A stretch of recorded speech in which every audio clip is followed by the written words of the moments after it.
September 8, 1943, the day Italy surrendered to the Allied forces and signed an armistice that would fracture the nation in two. While German forces scrambled to occupy the northern regions and King Victor Emmanuel fled Rome, a small group of Italian women serving in the Auxiliary Corps found themselves caught in a predicament they never could have imagined.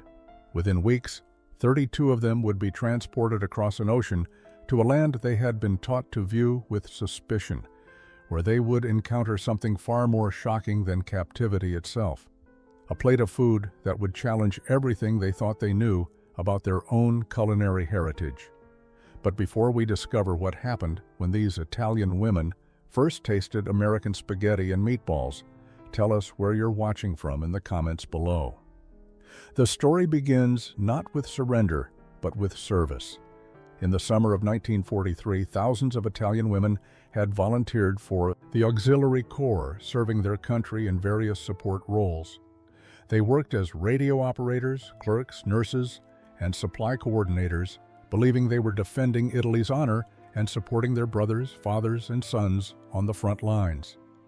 Among them was 24-year-old Lucia Ferretti from a small village outside Naples.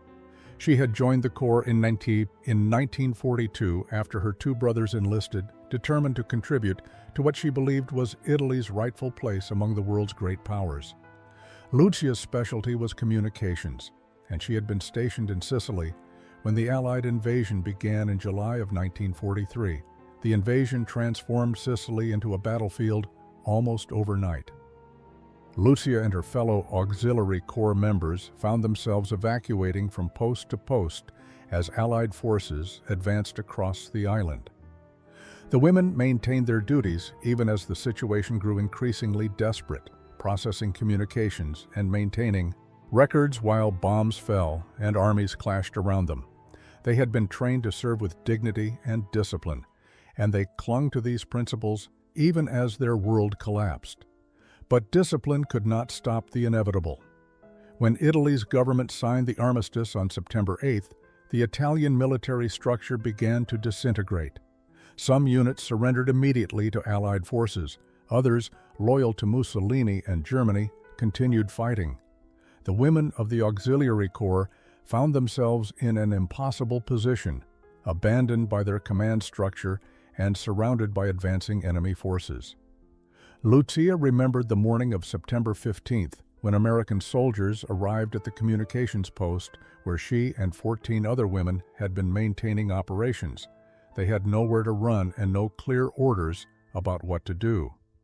The American soldiers, looking almost as confused as the Italian women felt, processed them as prisoners of war, with an awkward mixture of military formality and obvious uncertainty about how to handle female enemy combatants.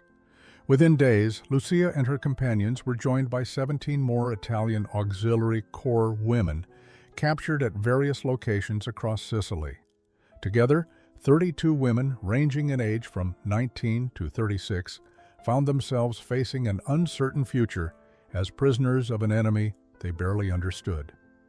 The processing center in Palermo was chaos incarnate.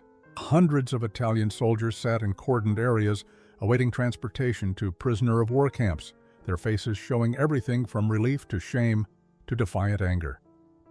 But the 32 women presented a unique problem for the American military bureaucracy. There were no established protocols for handling female prisoners of war from European armies. The women sat together in a separate area, still wearing their gray-green Auxiliary Corps uniforms, trying to maintain some semblance of dignity, while guards debated their fate. Lucia watched. American soldiers arguing with their officers, gesturing toward the women and shaking their heads. She caught fragments of English words she had learned in school, enough to understand they were discussing where to send the women and how to classify them under international law. Captain James Richardson, a logistics officer from Philadelphia, had been assigned the unenviable task of determining what to do with the Italian women. He approached them with visible discomfort, accompanied by a translator, a corporal whose Sicilian grandfather had taught him rough Italian. "Ladies," the translator began, his accent strange to Lucia's ears, You will be transported to a prisoner of war facility in the United States. You will be treated according to the Geneva Convention. You will be safe. Safe. The word seemed almost laughable to Lucia. Nothing about their situation felt safe. They were prisoners of a foreign power, being sent across an ocean to a country they knew only through propaganda and Hollywood films. Most of the women had never traveled more than 50 kilometers from their hometowns before joining the auxiliary corps. Now they faced a journey of thousands of kilometers to an utterly foreign land. Among the captured women were diverse backgrounds and experiences. There was Giulia Romano, 36 years old, a former schoolteacher from Rome who had joined the Corps to escape the memories of her husband killed in North Africa. Maria Costa, just 19, from a fishing village in Calabria, who had seen the Auxiliary Corps as her only path to independence from an arranged marriage. Francesca Benedetti, 28, a nurse from Milan whose medical skills had made her invaluable to the Corps. Each woman carried her own story, her own reasons for service, and now her own fears about what captivity in America would mean.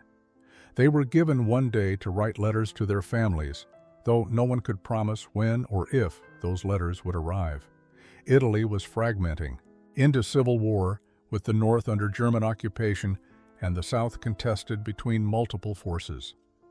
The postal system had collapsed, and many of the women had no way of knowing if their families were even alive.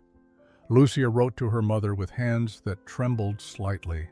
"Mama, I am well and unharmed. I am being sent to America as a prisoner. Do not worry for me. Tell my brothers I served with honor until the end." She did not mention her fear. She did not mention that she had no idea what America would be like or whether she would ever see Naples again. The transport ship departed from Palermo on September 23, 1943. The 32 Italian women were housed in a converted cargo hold that had been hastily fitted with bunks, separated from the male prisoners by armed guards and steel bulkheads. The voyage across the Atlantic would take nearly 3 weeks. 3 weeks that would fundamentally alter the women's understanding of the world and their place within it. The first shock came at mealtimes. After years of rationing in Italy, where even basic staples had become scarce luxuries, the quantity of food provided to prisoners aboard the American vessel seemed impossible. Lucia stared at her first meal with genuine confusion. There was bread, real wheat bread, not the gray mixture of chestnuts and sawdust they had been eating in Sicily. There was meat, though she could not identify exactly what kind. There were canned vegetables and something that appeared to be pudding for dessert. "This must be special treatment," Maria whispered to Lucia as they ate, trying to show off for propaganda purposes. But as the days passed and the meals continued with the same abundance, the women began to realize this was simply how Americans fed even their prisoners. The realization was disorienting. They had been told that America was struggling, that the Allied forces were barely holding together, that victory for the Axis was inevitable. Yet here was evidence of resources so vast that prisoners ate better than Italian civilians had eaten in years. The voyage was rough, and many of the women suffered from seasickness. But the American medical staff treated them with professional efficiency, providing medicine and care without hesitation. Francesca, with her nursing training, found herself assisting the ship's medical officer with other prisoners who were ill. He spoke no Italian, and she spoke minimal English, but they communicated through the universal language of medical care. She noticed how well-stocked his medical supplies were, how clean and organized everything appeared. In Italian military hospitals, they had been reusing bandages and rationing morphine for months. The women spent their days in the converted cargo hold, talking in low voices about their families, their fears, and their complete uncertainty about the future. Some prayed constantly, clutching rosaries and whispering appeals to the Virgin Mary for protection. Others sat silently, staring at the steel walls as if trying to will themselves back to Italy through sheer force of longing. Julia, the former school teacher, organized informal lessons to pass the time. She taught English phrases to anyone interested, working from a tattered phrase book she had somehow retained through the chaos of capture.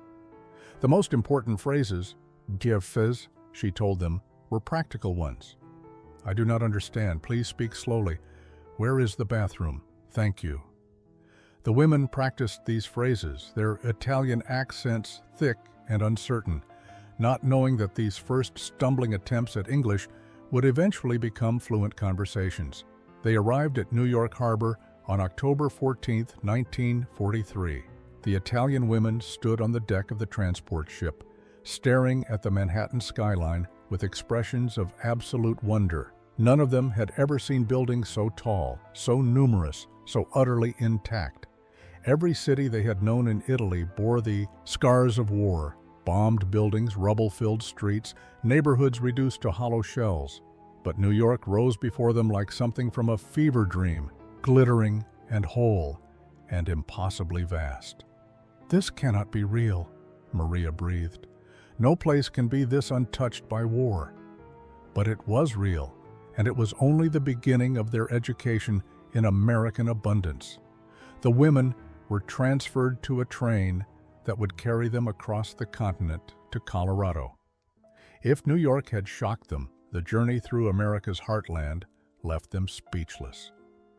They pressed against the windows of their guarded train car, watching endless farmland roll past, fields of corn stretching to the horizon, herds of cattle so numerous they lost count, small towns that appeared prosperous and undamaged, with churches and schools and homes that looked like they belonged in peacetime photographs.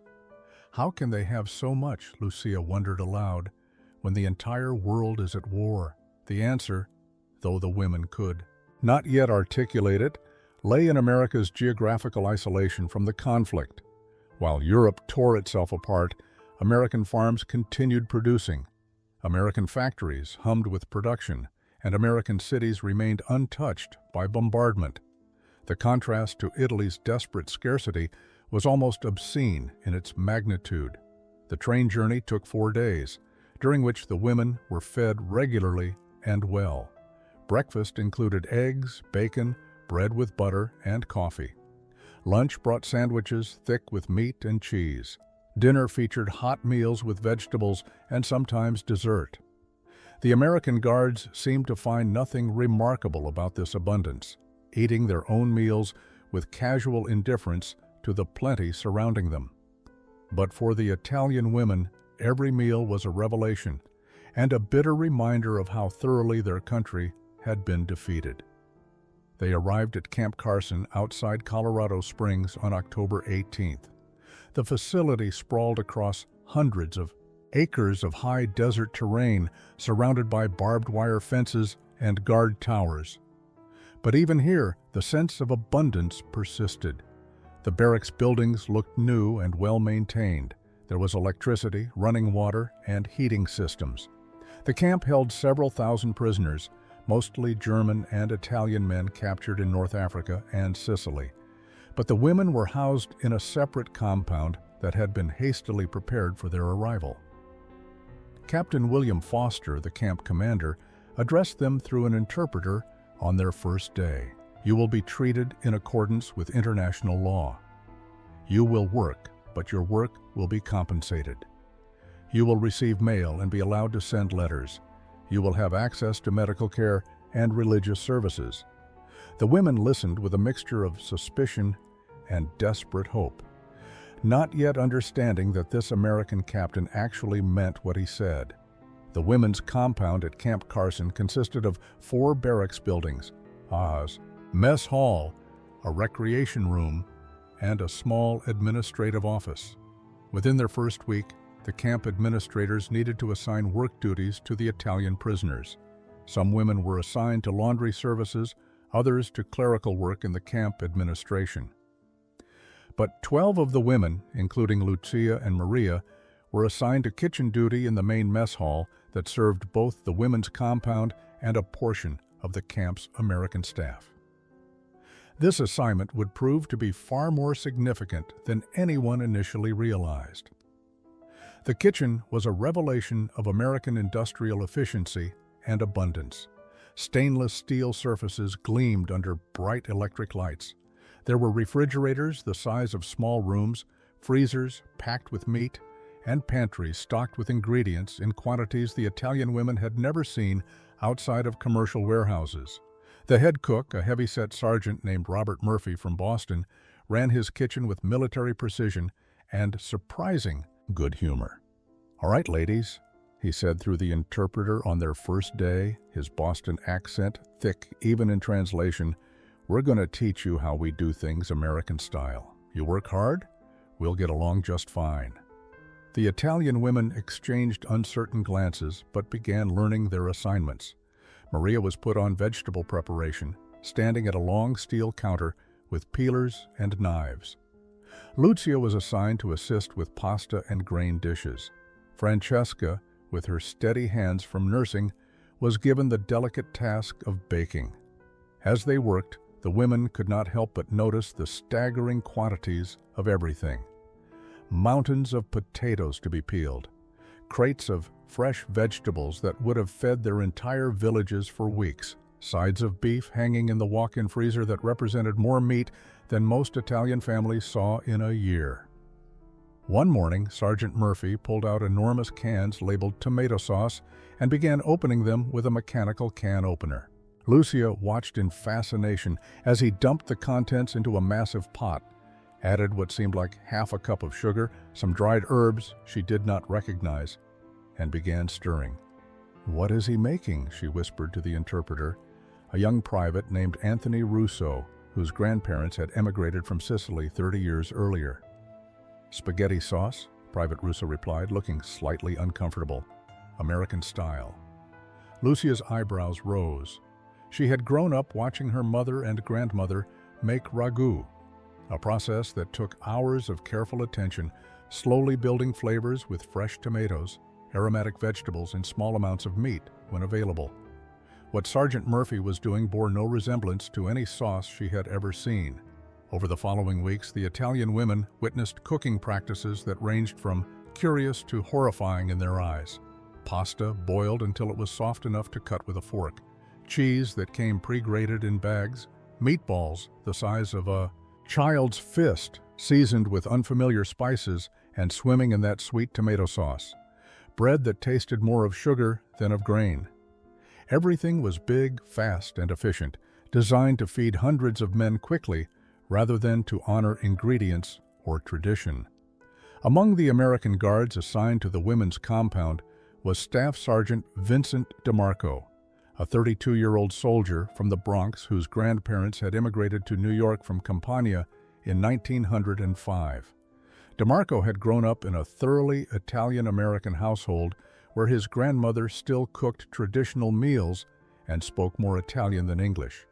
He had enlisted in 1941, driven by patriotic duty and the need to prove that Italian Americans were loyal citizens, despite Mussolini's alliance with Hitler. Being assigned to guard Italian prisoners created an uncomfortable tension in his identity. These women spoke the language of his childhood, came from regions near where his family originated, and represented a connection to heritage he had spent years trying to reconcile with his American identity.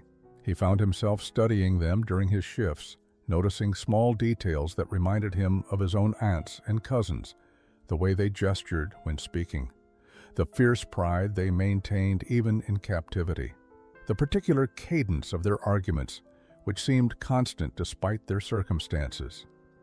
One afternoon in late October, DeMarco was supervising the kitchen work detail when he noticed Lucia staring at Sergeant Murphy's pasta preparation with an expression of barely concealed horror. Murphy had just dumped a box of dried spaghetti into boiling water and walked away to work on something else, leaving the pasta unattended. Lucia watched the pot for a moment, then glanced around furtively before stirring it and reducing the heat slightly. DeMarco approached quietly. "You know about cooking," he said in Italian, startling her. Lucia turned, surprised to hear her. Language from an American soldier's mouth.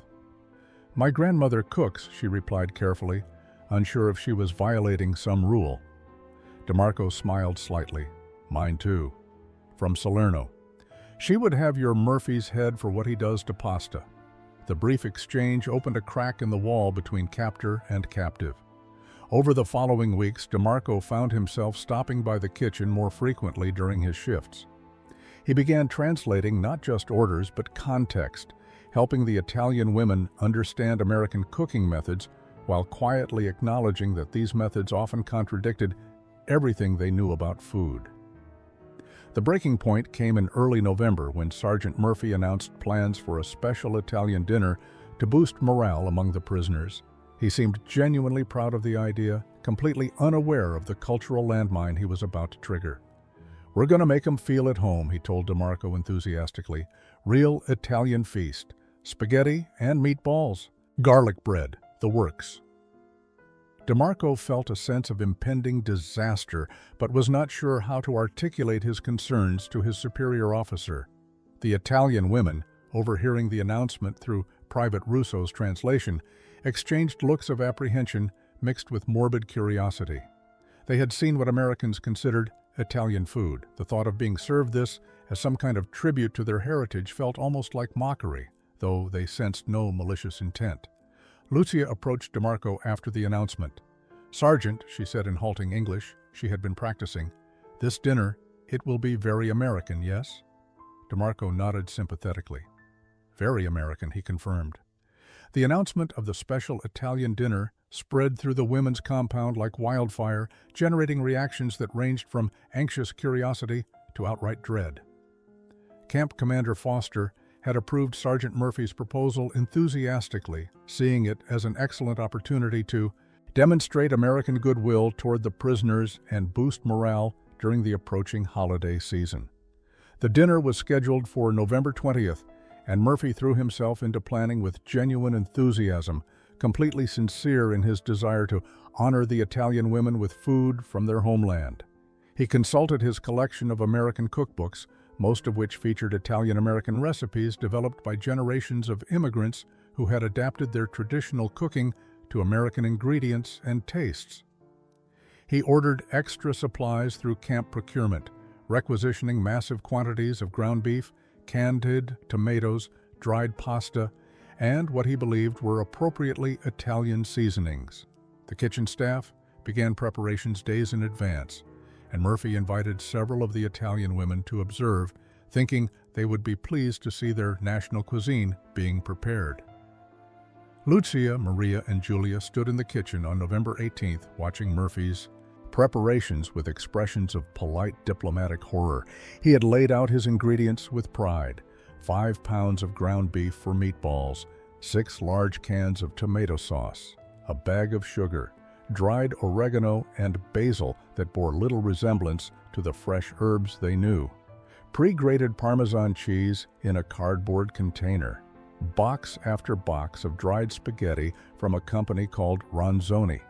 The meatball recipe he followed called for combining the ground beef with breadcrumbs, eggs, garlic powder, and a bewildering array of dried herbs. The resulting mixture was then formed into balls roughly the size of tennis balls, each one large enough to serve as a meal on its own by Italian standards. Murphy browned these enormous spheres in batches, clearly proud of their size and uniformity. For the sauce, he emptied the canned tomatoes into his largest pot, added what Lucia estimated was at least a cup of sugar, dumped in dried herbs by the handful, and let it simmer for what he considered an appropriate time, about 45 minutes. In Italy, a proper ragu simmered for 3 to 4 hours minimum, with flavors building slowly through careful attention and adjustment. The garlic bread involved slicing industrial white bread, spreading it with butter mixed with garlic powder, and toasting it until crispy. The salad was iceberg lettuce with bottled Italian dressing from a company none of the women had ever heard of. The pasta would be boiled in salted water until, as Murphy explained, it's nice and soft, then drained and served with the sauce and meatballs on top. On top. Lucia had to physically stop herself from correcting him. In Italy, pasta was tossed with sauce in the pan, allowing the starches to combine with the sauce and create a cohesive dish. Dumping sauce on top of plain pasta was something only the most inexperienced cook would do. But the Italian women said nothing, maintaining diplomatic silence while internally preparing themselves for what they knew would be a culinary catastrophe. Private Russo, translating nearby, caught Lucia's eye and gave her a sympathetic shrug. His own grandmother would have similar reactions to Murphy's cooking, but there was nothing to be done about it now. November 20th, 1943 arrived with crisp autumn weather and an air of anticipation in the women's compound. Sergeant Murphy had been preparing since dawn, his kitchen filled with the smells of simmering tomato sauce, heavy with sugar and dried herbs. The enormous meatballs sat in warming trays, each one glistening with grease. Vats of spaghetti boiled vigorously, the pasta growing softer with each passing minute. The mess hall had been decorated with small American and Italian flags, a gesture meant to honor the prisoners' heritage. Tables were set with proper plates and utensils, rather than the usual cafeteria trays. Commander Foster had invited several officers to attend, wanting to demonstrate the camp's progressive approach to prisoner relations. The Italian women filed into the mess hall at 1800 hours, their expressions carefully neutral. They had spent the afternoon preparing themselves emotionally for whatever was about to be served. Lucia sat between Maria and Julia, all three women exchanging nervous glances as kitchen staff began bringing out the food. The first serving dishes appeared, and a collective intake of breath moved through the Italian women like a wave. The spaghetti arrived in enormous serving bowls, a pale tangle of overcooked pasta that had the texture of something that had been boiled into submission. On top of this foundation sat the sauce, a bright red mixture that was simultaneously too thin and too sweet, pooled around the pasta rather than coating it. And crowning each serving were the meatballs, 2 per person, each one the size of a small orange, sitting atop the mountain of pasta like boulder perched precariously on a cliff.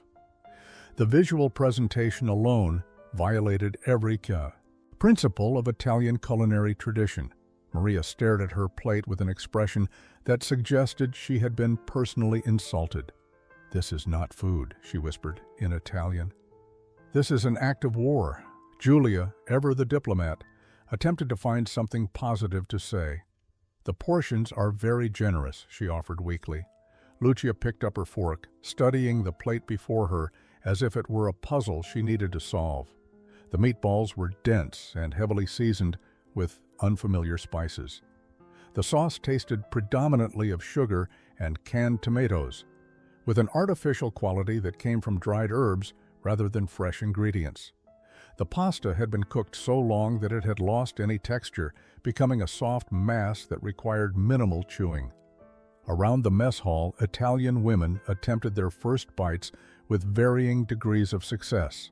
Some managed to maintain diplomatic expressions while forcing down small portions. Others simply stared at their plates in stunned silence. A few younger women actually began to tear up, though whether from homesickness or culinary horror was unclear. Sergeant Murphy moved through the room beaming with pride, asking through interpreters how everyone was enjoying the meal. The Italian women, trained in military discipline and courtesy, offered polite responses that Private Russo carefully edited in translation. "It is very much," one woman said. "Very American," another offered. Murphy took these as compliments, pleased that his efforts were appreciated. Sergeant DeMarco stood near the back of the room, watching the scene with a mixture of sympathy and second-hand embarrassment. He caught Lucia's eye across the room and gave her a subtle, apologetic shrug. She responded with the faintest smile, acknowledging their shared understanding that this disaster came from good intentions, if not good cooking. The meal continued with painful slowness as the Italian women attempted to navigate the cultural and culinary chasm before them. Francesca, sitting at a table near the front, had developed a strategy of cutting her meatballs into smaller pieces and eating them with bits of the garlic bread, trying to avoid the worst of the sweet sauce. Beside her, a younger woman named Sophia from Tuscany had given up entirely, pushing food around her plate to create the illusion of eating while actually consuming very little. The contrast between the Americans' expectations and the Italians' reality created an atmosphere of surreal tension. Commander Foster stood and offered a short speech welcoming the prisoners and expressing hope that this taste of home would comfort them during their time in captivity. Private Russo translated with visible discomfort, editing Foster's words to sound less patronizing. "The meal you see before you," Foster said, "represents America's respect for your culture and traditions." Julia had to suppress a bitter laugh at this statement. Respect would have been asking Italian women how to prepare Italian food rather than assuming American cookbooks knew better. But she maintained her composed expression, nodding politely while internally calculating how many generations of Italian grandmothers were rolling in their graves at this moment. The side dishes offered no relief from the main course's assault on Italian culinary sensibilities. The salad consisted of pale iceberg lettuce drowning in bottled dressing that tasted primarily of vinegar and sugar. The garlic bread, while not offensive in itself, bore no resemblance to Italian bread traditions. It was all sugar and softness, where Italian bread offered structure and subtle flavor. Even the coffee served at the end of the meal was wrong. American coffee, weak and watery compared to the strong espresso the women had grown up drinking. As the meal concluded, some of the American officers approached tables to speak with the prisoners through interpreters, curious about their reactions. "How does this compare to food in Italy?" Captain asked Lucia's table. The question was impossible to answer honestly without causing offense. Lucia chose her words carefully, speaking slowly in English she had been practicing. "In Italy," she said, "we cook different. More slow. More time for flavors." The captain nodded, seeming pleased with this diplomatic response. He missed entirely the implication that American cooking was rushed and lacking in proper flavor development. Maria was less diplomatic when a lieutenant asked if the meatballs reminded her of home. "Only in that they are round," she replied in Italian before Private Russo could translate. He wisely rendered this as they are very large, much bigger than traditional Italian style. After the dinner ended and the Italian women returned to their barracks, the careful diplomatic silence gave way to passionate reactions. Groups of women gathered in heated discussions, their voices rising in animated Italian that needed no translation to convey outrage and disbelief. "That was not Italian food," one woman declared to general agreement. "That was an insult disguised as tribute." Another woman, originally from Bologna, launched into a detailed critique of every element of the meal, from the overcooked pasta to the barbaric practice of putting meatballs on top of spaghetti rather than serving them as separate courses. Lucia sat on her bunk listening to the reactions, feeling torn between indignation at the culinary crimes committed and recognition that the Americans had genuinely meant well. The morning after the disastrous Italian dinner, Lucia found herself unable to stop thinking about the previous evening's meal. She had barely slept, her mind churning with thoughts about food, home, and the strange cultural gulf she was discovering between Italian and American approaches to cooking. As she reported for kitchen duty, she made a decision that surprised even herself. She sought out Sergeant DeMarco during his morning rounds. The sergeant had proven himself to be sympathetic and more culturally aware than most American soldiers.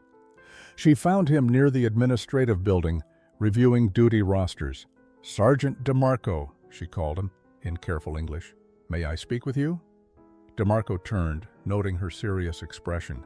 "Of course, what's on your mind?" Lucia took a breath, organizing her thoughts in English. "Yesterday dinner, very kind of Sergeant Murphy. Americans very generous. But that food, it is not Italian, not real Italian." DeMarco nodded slowly, unsure where this was going. "I understand," he said. Lucia continued, growing bolder.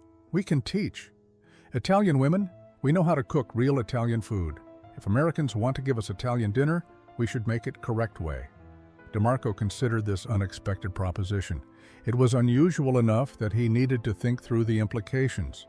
Prisoners teaching their captors anything was irregular, even something as seemingly harmless as cooking. But he also recognized an opportunity. Teaching might give the women a sense of purpose and control they had been lacking. It might ease the tension and homesickness that pervaded the compound. And honestly, his grandmother would approve of proper Italian cooking being preserved and shared. "Let me talk to Sergeant Murphy," he told Lucia. "I cannot promise anything, but I will ask." That afternoon, DeMarco approached Murphy in the kitchen during a quiet moment. The head cook was cleaning his workspace, still pleased with what he considered the success of the previous night's meal. "Murphy," DeMarco began carefully, "some of the Italian women have expressed interest in teaching us how they cook in Italy." "Traditional methods." Murphy looked up, interested. "Yeah? That could be good for morale. They want to help out more in the kitchen?" "Not exactly help out," DeMarco clarified. "More like teach us their techniques. Show us how Italian food is really made in Italy." Murphy considered this. He was a practical man who took pride in feeding people efficiently, but he was not opposed to learning new methods if they improved his operation.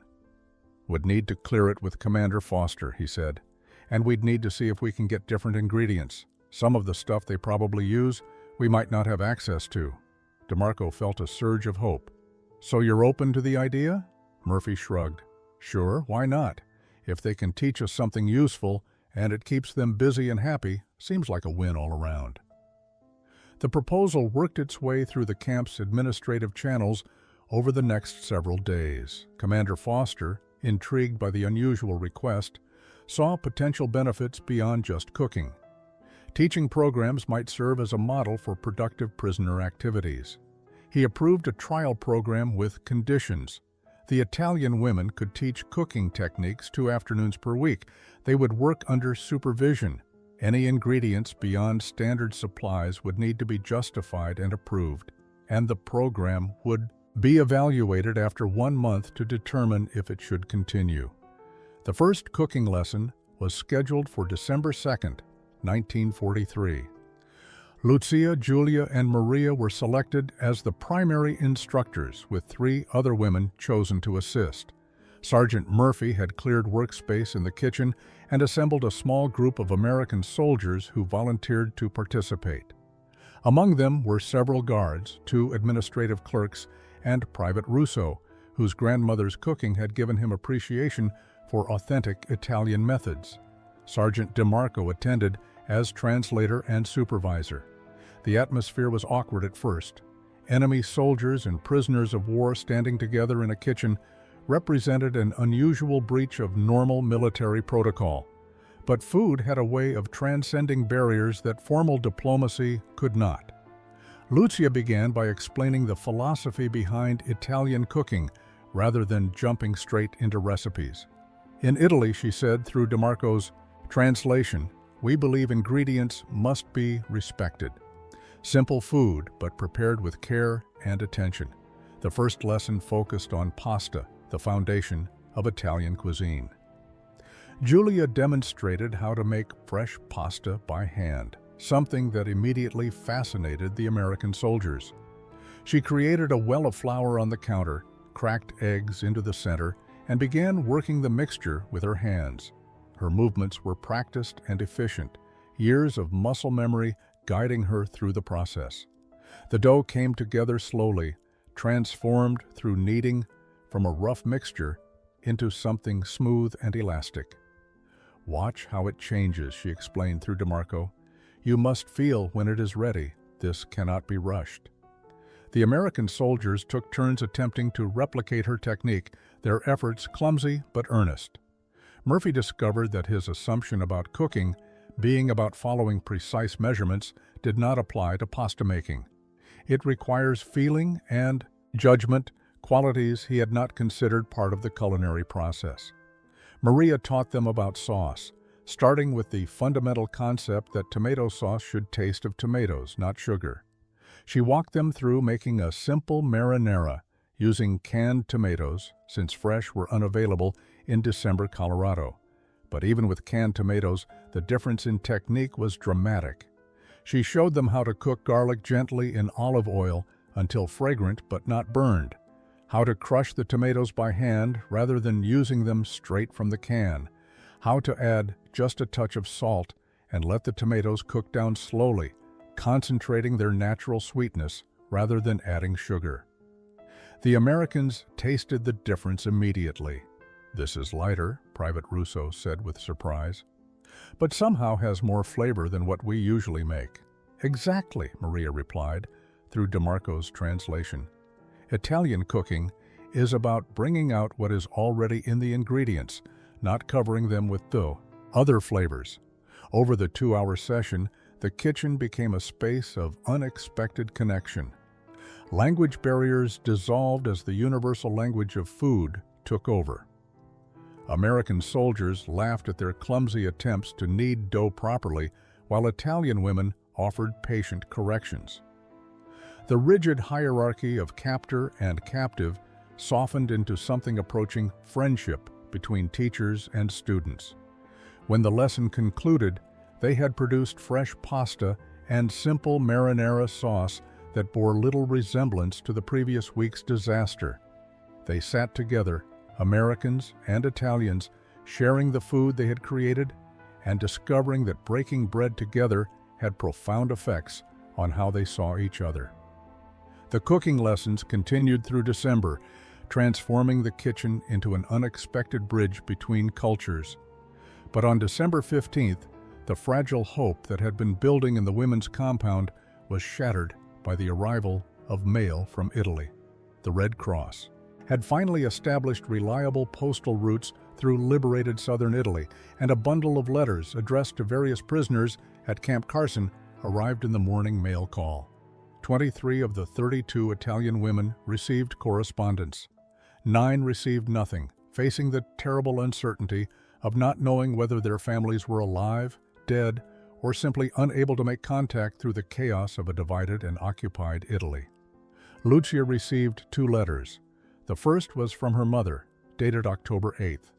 The handwriting was shaky, the paper stained with what might have been tears or simply the moisture of its long journey. Her mother wrote that their village had been bombed twice during the Allied advance through southern Italy. Lucia's father had been killed in the second bombing, caught in the market when the planes came. Her younger brother Antonio had survived but lost his left arm to shrapnel. Their home was partially destroyed. They were living with relatives in the countryside, struggling to find enough food as the region descended into chaos. The second letter was from her older brother Marco, written from a displaced persons camp somewhere in southern Italy. He had survived the fighting, but his unit had disintegrated during the Italian surrender.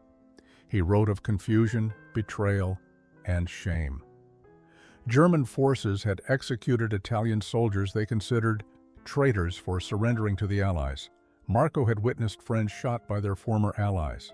He was trying to reach their mother, but lacked transportation and documentation. He asked Lucia if she was safe and whether she had any way to send money or supplies. Across the barracks, similar scenes played out as women read news from home. Maria learned her entire family had been killed when their fishing village was caught in crossfire between retreating German forces and advancing allies. The letter came from a surviving aunt who had no resources to care for Maria's younger siblings, who had somehow survived and were now in an orphanage. Francesca's letter brought news that her hospital in Milan had been destroyed in a bombing raid. 12 nurses she had worked with were dead. The city was under German occupation and conditions were deteriorating daily. Her family had fled to relatives in the countryside. Julia received word that her husband, whom she had believed killed in North Africa, was actually alive but imprisoned in a British POW camp in Egypt. The relief of knowing he lived was tempered by the impossibility of communicating with him or knowing when they might be reunited. The women who received no letters faced perhaps the worst fate of all. Sophia from Tuscany stared at the empty space where her name should have been called during mail distribution. Her family's villa was in territory that had changed hands multiple times between German and Allied forces. She had no way of knowing if the postal system even functioned there anymore, or if anyone she loved was alive to write. That evening, the barracks were filled with weeping.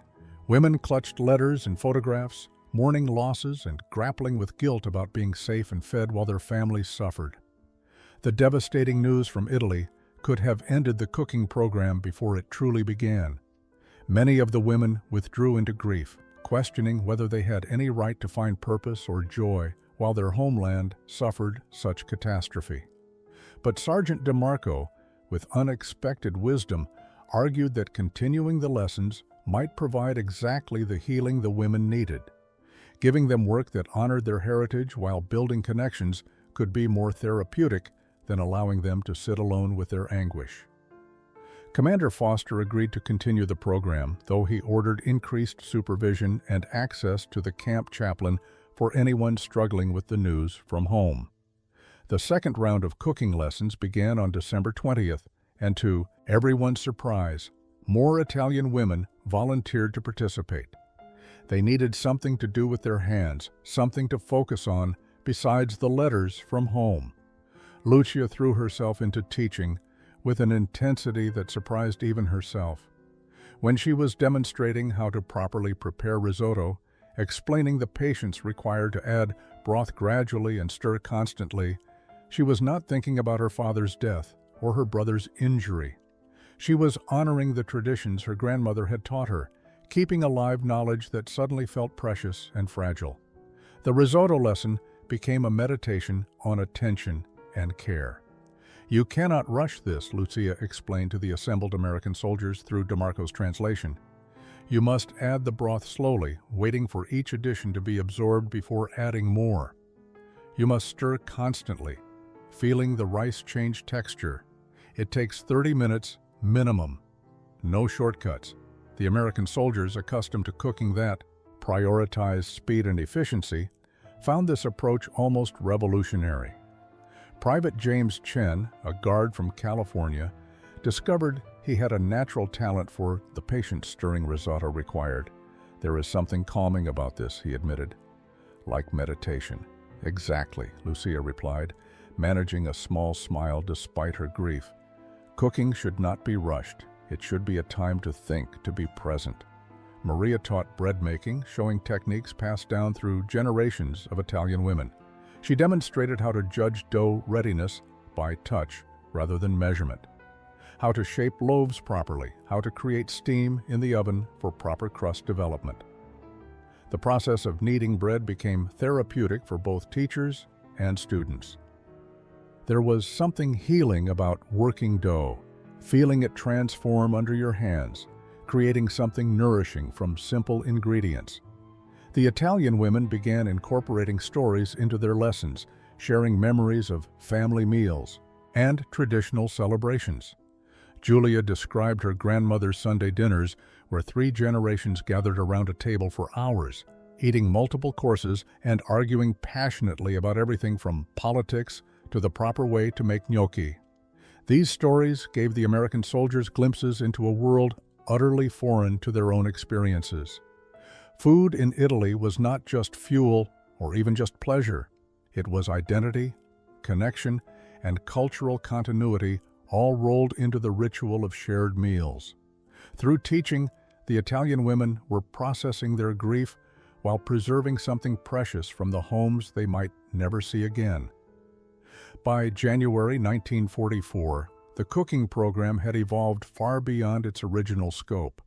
What began as twice-weekly lessons had expanded to 4 sessions per week, with waiting lists of American soldiers wanting to participate. The Italian women had become valued teachers, and the dynamic between prisoners and guards had fundamentally shifted. They were no longer simply enemies separated by war, but people connected through the universal language of food and the shared human need for connection. The lessons covered increasingly complex techniques. Francesca taught the art of making fresh mozzarella, a process that required precise timing and temperature control. She showed the soldiers how to stretch the warm curds, folding and shaping them into smooth balls that bore no resemblance to the rubbery cheese they bought in blocks from the commissary. Sophia, who had received no letters from home, found purpose teaching pastry techniques. She demonstrated how to make sfogliatelle, the complex layered pastry from Naples that required hours of careful work. As she rolled and folded dough repeatedly, creating hundreds of delicate layers, she talked about her aunt, who had owned a bakery in Tuscany. "I do not know if her bakery still stands," Sophia said quietly through DeMarco's translation, "but I can make sure her recipes survive." The American soldiers absorbed not just techniques, but philosophy. They learned that Italian cooking was built on principles of respecting ingredients, taking time to develop flavors, and understanding that food was meant to bring people together rather than simply satisfy hunger.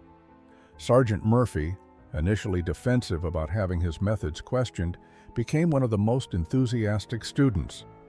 He began incorporating Italian techniques into the camp's regular meal preparation, much to the surprise and approval of the general prison population. The ripple effects extended beyond the kitchen. Other prisoners, mostly German and Italian men housed in separate compounds, heard about the cooking program and requested similar opportunities. Camp administration began exploring whether skilled prisoners might teach other subjects like languages, carpentry, or mechanics. The Italian Women's Initiative was becoming a model for constructive prisoner activities across the entire facility. But the deepest impact was personal. Lucia found herself developing genuine friendships with several American soldiers. Private Chen brought her books in English, helping her improve her language skills. Private Russo shared stories about his Sicilian grandmother, creating connections between Lucia's present and her past.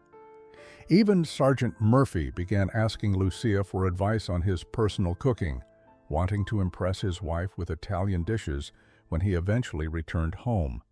These connections forced both groups to confront their assumptions about each other.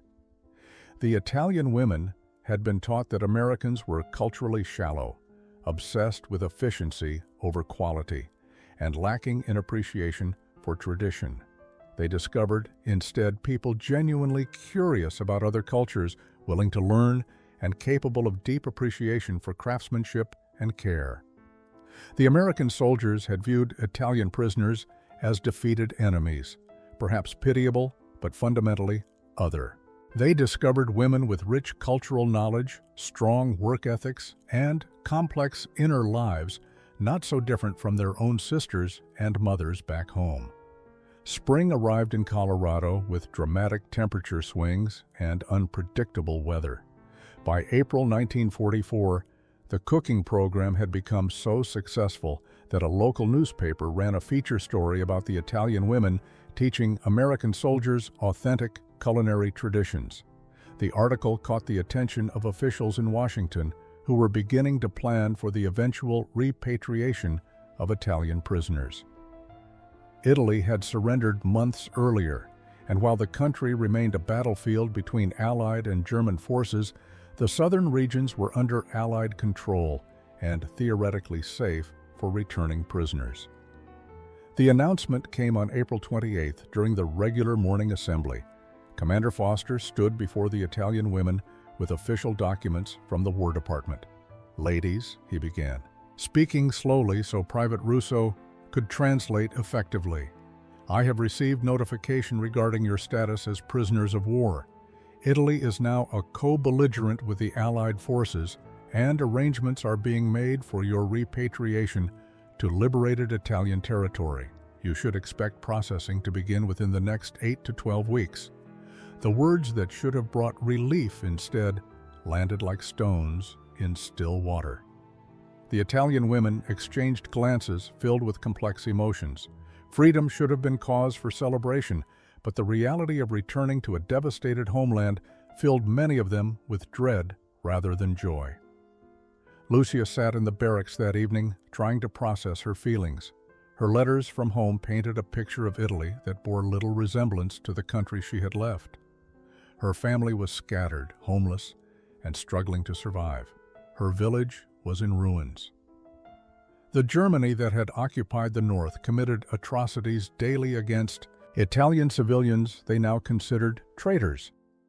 Even the south under Allied control was chaotic and economically devastated. What exactly would she be returning to? Maria faced even starker reality. She had no family left to return to. The fishing village where she had grown up no longer existed in any meaningful sense. She would be arriving as a former prisoner of war, likely facing suspicion from both Allied authorities and Italian civilians about what she had done during her service to Mussolini's government. Francesca's husband was still in a British POW camp in Egypt with no clear timeline for his release. If she returned to Italy, she would be waiting in a destroyed city with no home and no means of support. The cooking program continued, but the atmosphere had changed. The Italian women taught with new intensity, as if trying to imprint their knowledge on the Americans before their inevitable departure. They also began teaching each other, sharing regional recipes and techniques they wanted to preserve and remember. But underneath the activity was growing anxiety about the future. Several women began having quiet conversations with Sergeant DeMarco, asking questions about what repatriation would actually entail. Where would they be sent? Would they receive any support for resettlement? Could they correspond with the Americans they had befriended? DeMarco had few answers, but he promised to investigate. What he discovered troubled him deeply.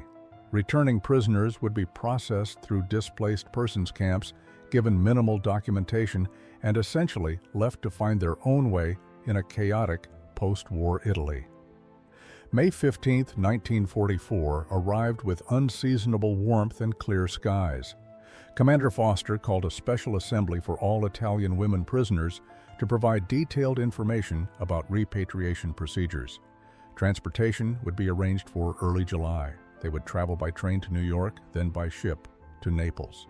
From there, they would be processed through Allied administration centers before being released to find their families or establish new lives in whatever remained of their communities. The logistics were clear.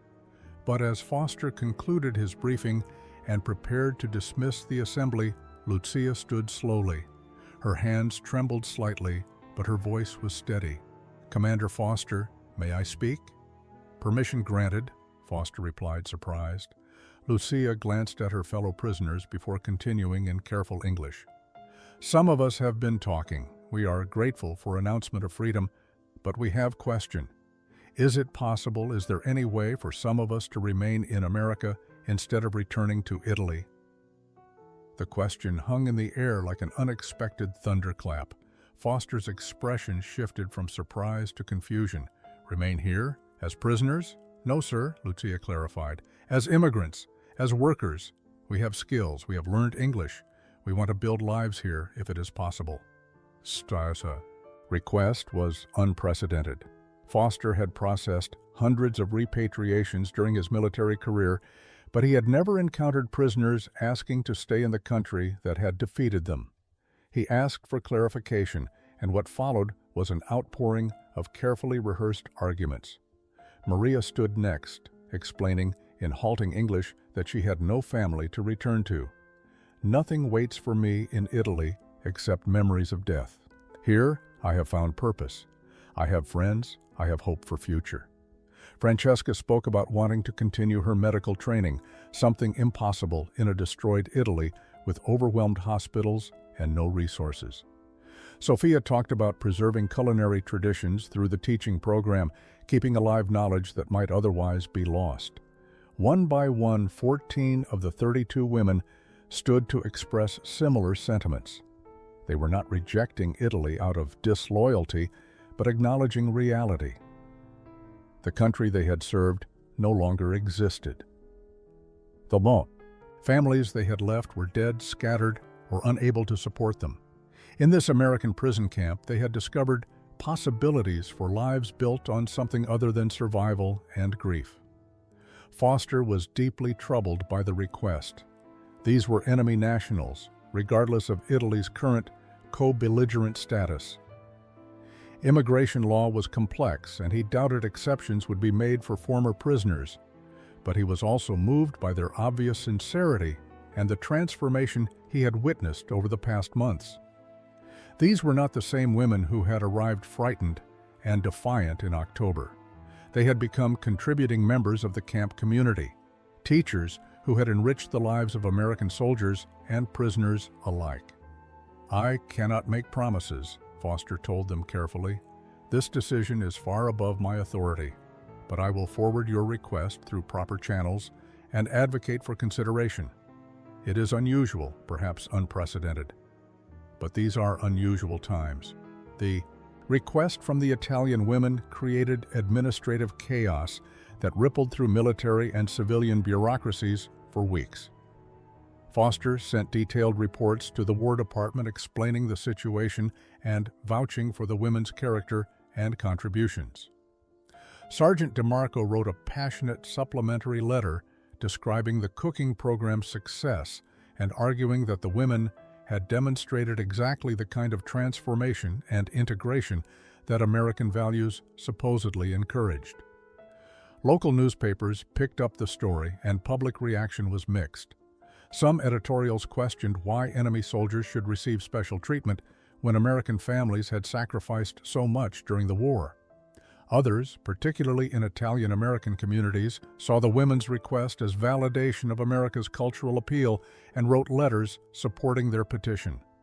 Religious organizations, especially Catholic groups who had begun visiting the camp, mobilized support campaigns. The debate reached beyond Camp Carson. Immigration officials pointed out that existing law provided no clear path for enemy prisoners of war to transition to immigrant status. The precedent could open complicated questions about thousands of other prisoners. But the War Department, increasingly focused on post-war reconstruction and rehabilitation, saw potential propaganda value in demonstrating America's capacity for forgiveness and integration. By late June, a compromise solution emerged. The 14 women who wished to stay could not be granted immediate immigration status.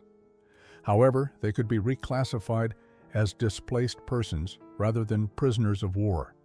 This designation would allow them to remain in the United States temporarily while pursuing proper immigration sponsorship. They would need American citizens or organizations willing to vouch for them, provide housing assistance, and guarantee they would not become public charges. The announcement brought relief mixed with new anxiety. The women would not be forced to return to Italy, but neither were they guaranteed permanent residence. Everything depended on finding sponsors willing to take responsibility for former enemy nationals. Sergeant Murphy was the first to step forward. His wife had been following the cooking program through his letters home, and she had become fascinated by the Italian women's stories. The Murphy family agreed to sponsor Lucia, offering her a room in their Boston home and promising to help her find work as a translator or cooking instructor. Private Chen's family in California, owners of a restaurant, offered to sponsor Maria.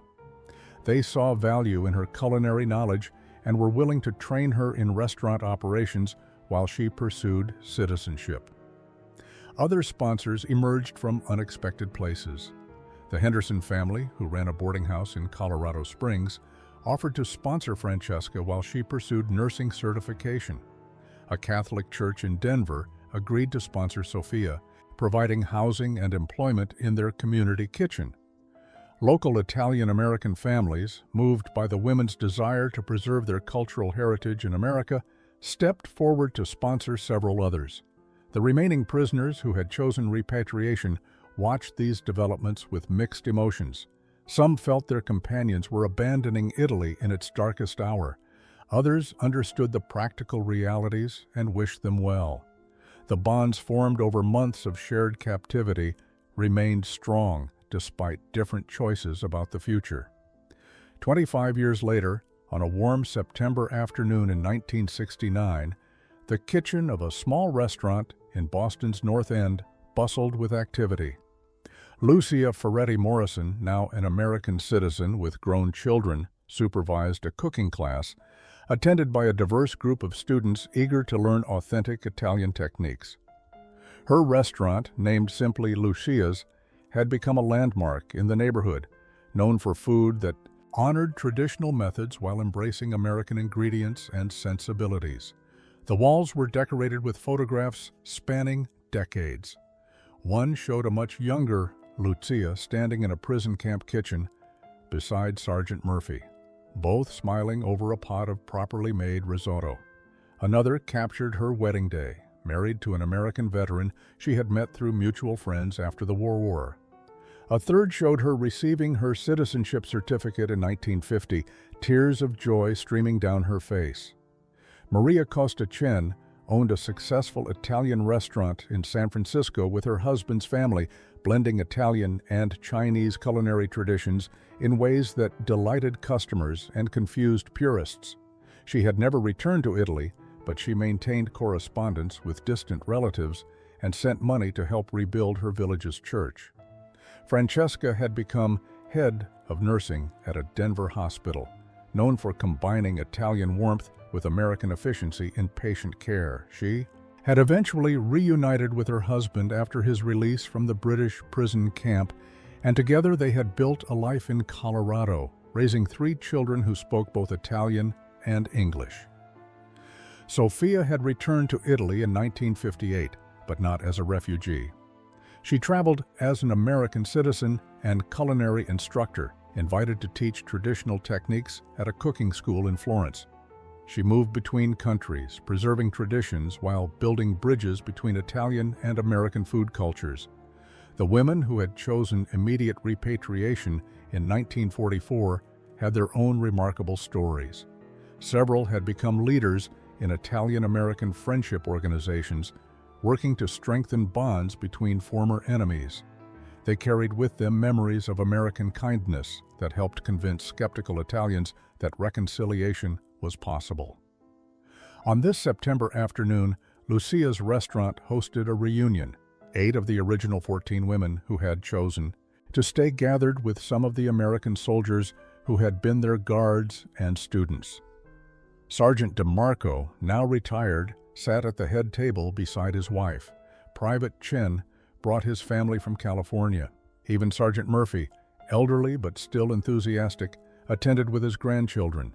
They shared a meal prepared using techniques taught in that prison camp kitchen 25 years earlier. The food was authentically Italian, but adapted to American ingredients and tastes, a perfect metaphor for the lives these women had built. As they ate, they remembered that first disastrous spaghetti dinner and laughed at how something so terrible had become the catalyst for transformation. That awful meal, Lucia told the gathered friends, taught us that home is not just where you come from. It is where you choose to build something meaningful. We came to America as prisoners and enemies. We stayed as teachers and students. We became citizens and friends. Food was our language when we had no other way to communicate.